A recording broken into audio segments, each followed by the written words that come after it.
Yang dimaksud industri hilir di sini termasuk pabrik minyak goreng, pabrik biodiesel, pabrik oleochemical, produk-produk pangan, industri pangan dan seterusnya.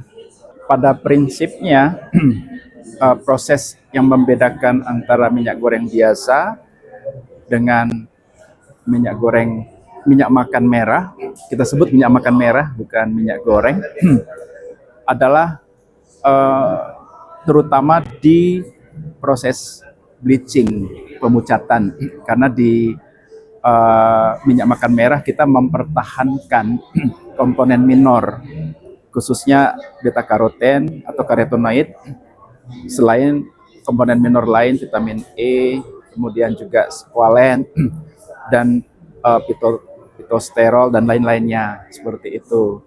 Nah, jadi pembedanya ada di bleaching. Memang prosesnya pun agak berbeda dalam pendekatan. Kalau di pabrik minyak goreng lebih kepada pendekatan fisika. Kalau di pabrik minyak makan merah kita memanfaatkan juga proses kemis. Oke, saya baru saja menyelesaikan, kami ya PPKS menyelesaikan satu studi tentang mutu CPO di wilayah utara Sumatera. Dalam hal ini Riau dan Sumatera Utara. Semenjak 2021 kita punya SNI baru, ya, yang di dalamnya nggak seperti SNI yang lama 2016 yang hanya satu produk. Ini menjadi dua produk, CPO ordinary, reguler, dan CPO premium. Menariknya dari hasil studi ini ada tren bahwa Sumatera bagian utara, pabrik-pabrik kelapa sawitnya itu cenderung bisa masuk ke memproduksi CPO premium. Memang di Riau masih di CPO reguler. Ini hubungannya dengan sumber bahan baku. Mayoritas sumber bahan baku di Riau berasal dari perkebunan rakyat yang relatif TBS-nya, kualitasnya agak sedikit lebih rendah dibanding dari kebun-kebun yang sudah organize, ya, seperti itu.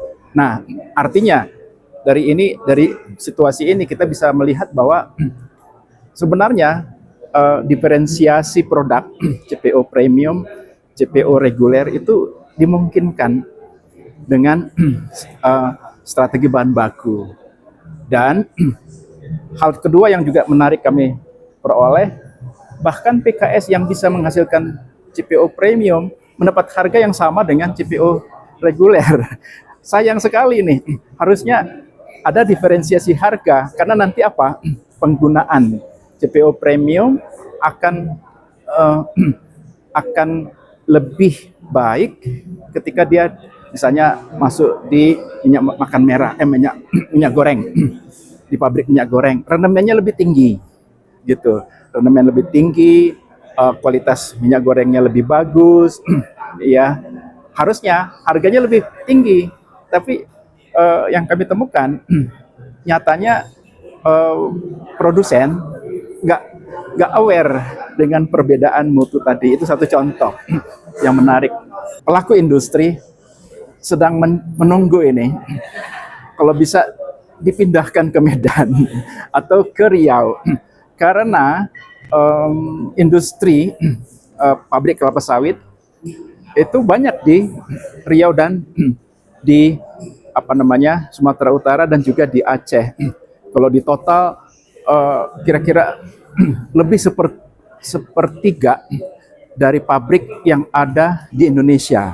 Nah, kalau Tipomi mau lebih maju, dekati customernya, para pelaku industri di pabrik kelapa sawit, dan di sana akan lebih banyak kemungkinan kita berinteraksi dengan para pelaku industri, dan juga memang ruang untuk kunjungan, misalnya kunjungan lapang ke industri, itu tersedia cukup banyak pabrik-pabrik yang terdekat. Misalnya, bagaimana hubungan PKS dengan industri hilir, pabrik oleochemical, pabrik minyak goreng, pabrik bioenergi atau biodiesel, supaya para pelaku industri yang duduk di PKS ngerti, oh kami harus selesaikan mutu seperti ini untuk pabrik oleochemical gitu. Nah ini itu dimungkinkan membuka wawasan para pelaku industri untuk interact dengan customer lanjutan mereka. Itu yang saran saya.